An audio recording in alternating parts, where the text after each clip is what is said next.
Hi, I'm Kerrie Seymour, and I am an associate professor in the Performing Arts Department. Of course, with all of the closings and quarantining that we are all doing due to the coronavirus, a lot of changes had to happen in the spring 2020 semester. A big change that had to happen for one of my classes, which was the acting ensemble class, was we had to take something that was going to be a live performance with an audience and translate it into Zoom. So what we have now is we're going to be releasing all 5 acts of Tartuffe by Molière. We're going to be releasing them as an episode each. So we'll be doing 5 episodes that will be available on YouTube. This is a great opportunity for our students to still be able to perform and for audiences still to be able to see the work they did. So I hope you enjoy Act 1 of Molière's Tartuffe. Come, Philpot. It's time I left this place. I can't keep up.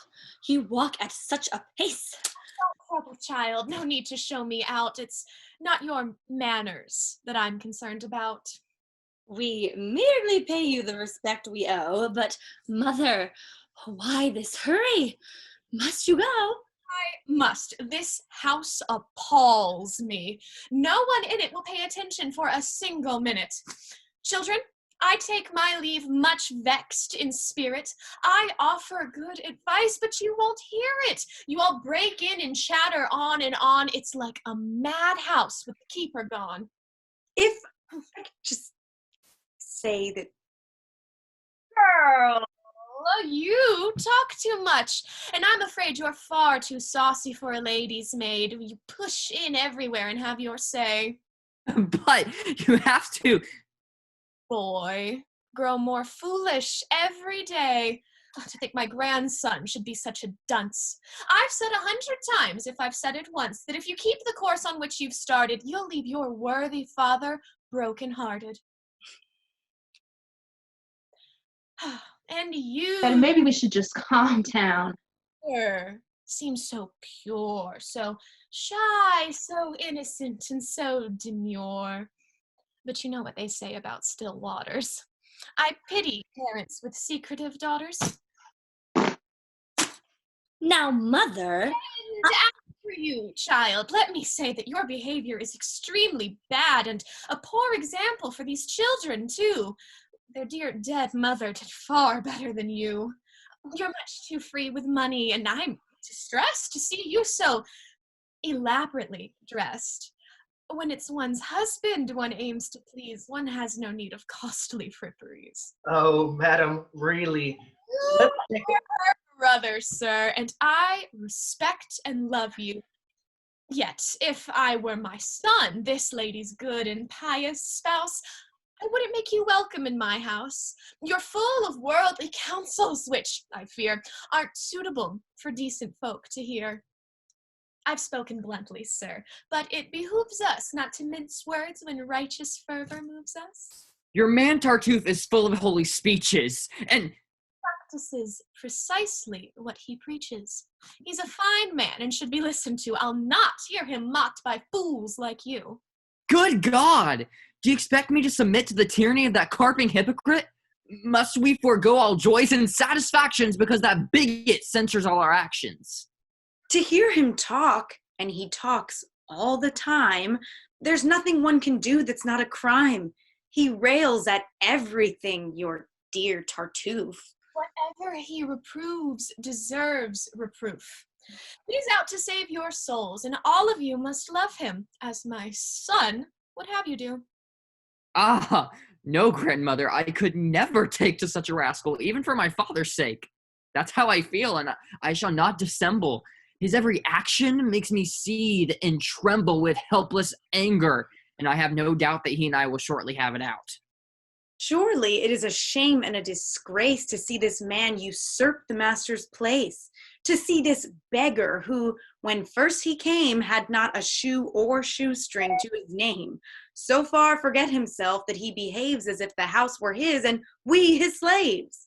Mark my words, your souls would fare far better if you obeyed his precepts to the letter. You see him as a saint. I'm far less awed. In fact, I see right through him. He's a fraud. Nonsense. His man Laurent's the same or worse. I'd not trust either with a penny purse. I can't say what his servants' morals may be. His own great goodness I can guarantee. You all regard him with distaste and fear because he tells you what you're loath to hear, condemns your sins, points out your mortal flaws, and humbly strives to further heaven's cause. If sin is all that bothers him, why is it he's so upset when folk drop in to visit? Is heaven so outraged by a social call that he must prophesy against us all? I'll tell you what I think. If you ask me, he's jealous of my mistress's company. Rubbish.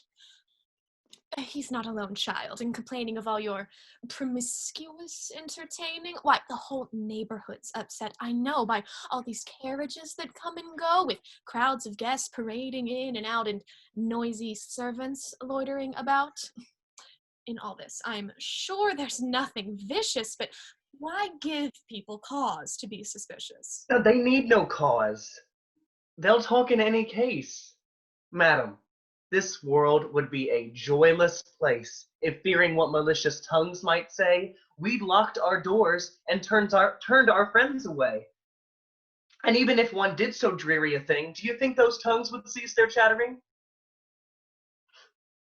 One can't fight slander. It's a losing battle. Let us instead ignore their tittle-tattle. Let's strive to live by conscience-clear decrees and let the gossips gossip as they please. If there's talk against us, I know the source. It's Daphne and her little husband, of course. Those who have greatest cause for guilt and shame are quickest to besmirch a neighbor's name. When there's a chance for libel, they never miss it. When something can be made to seem illicit, they're off at once to spread the joyous news, adding to fact what fantasies they choose. By talking up their neighbors' indiscretions, they seek to camouflage their own transgressions, hoping that others' innocent affairs will lend a hue of innocence to theirs, or that their own black guilt will come to seem part of a general shady color scheme. All that is quite irrelevant. I doubt there's anyone more virtuous and devout than dear Orant, and I'm informed she condemns your mode of life most vehemently. Oh, yes, she's strict, devout, and has no taint of worldliness. In short, she's a saint. But it was time which taught her this disguise. She's thus because she can't be otherwise. So long as her attractions could enthrall, she flounced and flirted and enjoyed it all. But now that they're no longer what they were, she quits a world which fast is quitting her, and wears a veil of virtue to conceal her bankrupt beauty and her lost appeal. That's what becomes of old coquettes today. Distressed when all their lovers fall away, they see no recourse but to play the prude, and so confer a style on solitude.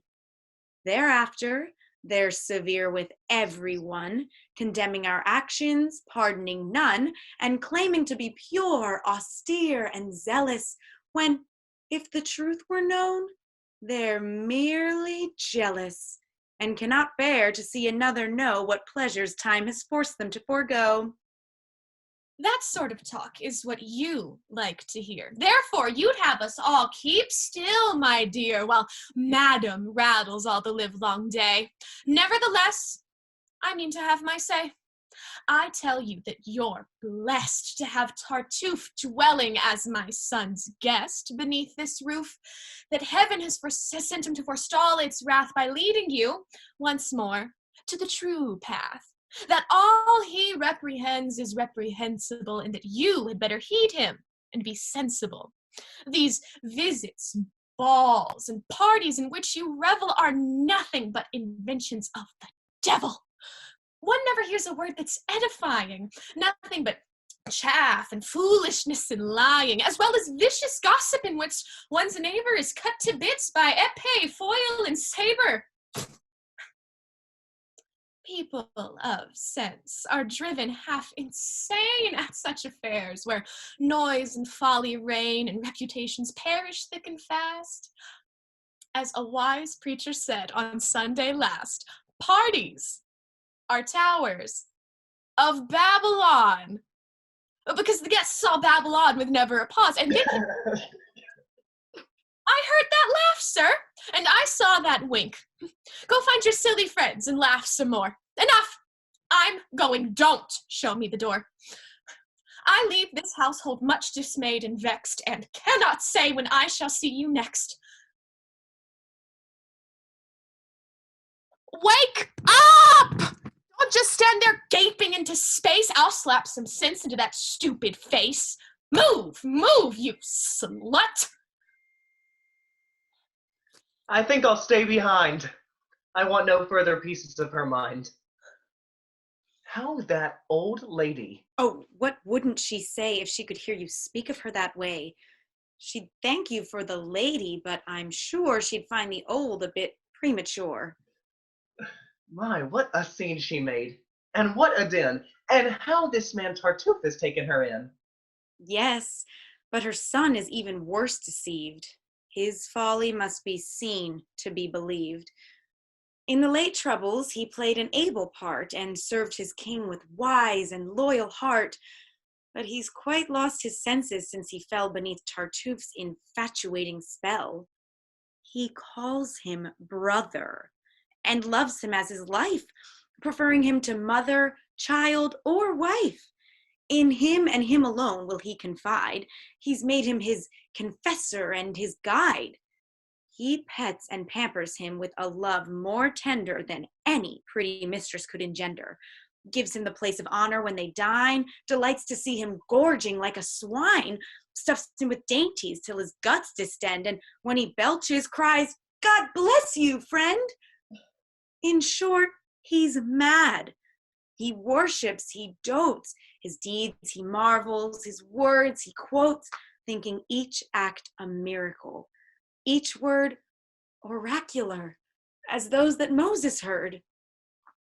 Tartuffe, much pleased to find so easy a victim, has in 100 ways beguiled and tricked him, milked him of his money, and with his permission established here a sort of inquisition.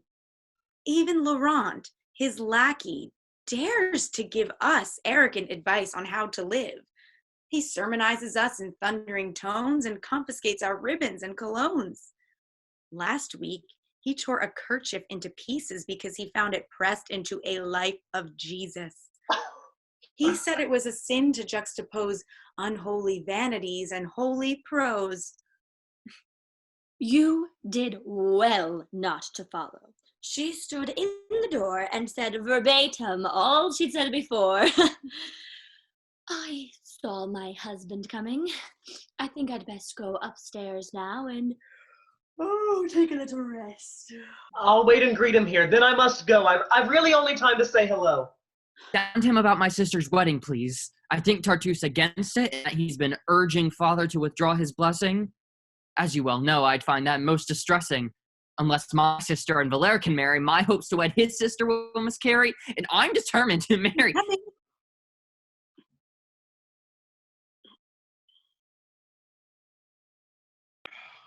Brother, good day. Well, welcome back. I'm sorry I can't stay. How is the country? Blooming, I trust, and green? Excuse me, brother, just one moment. Doreen? To put my mind at rest, I always learn the household news the moment I return. Has all been well these 2 days that I've been gone? How are the family? What's been going on? Your wife 2 days ago had a bad fever and a fierce headache which refused to leave her. And Tartuffe? Tartuffe? Why, he's round and red, bursting with health and excellently fed. Poor fellow. That night, the mistress was unable to take a single bite at the dinner table. Her headache pains, she said, were simply hellish. No. And Tartuffe. He ate his meal with relish and zealously devoured in her presence a leg of mutton and a brace of pheasants. Poor fellow. Well, the pains continued strong, and so she tossed and tossed the whole night long, now icy cold, now burning like a flame. We sat beside her till morning came. No. And Tartuffe. Why, having eaten, he rose and sought his room, already in a doze, got into his warm bed and snored away in perfect peace until the break of day. Poor fellow. After much ado, we talked her into dispatching someone for the doctor. He bled her, and the fever quickly fell. And Tartuffe. He bore it very well. To keep his cheerfulness at any cost, and to make up for the blood Madame had lost, he Poor drank fellow. at lunch 4 beakers full of port. Poor fellow. Both are doing well. In short, I'll go and tell Madame that you've expressed keen sympathy and anxious interest. That girl was laughing in your face.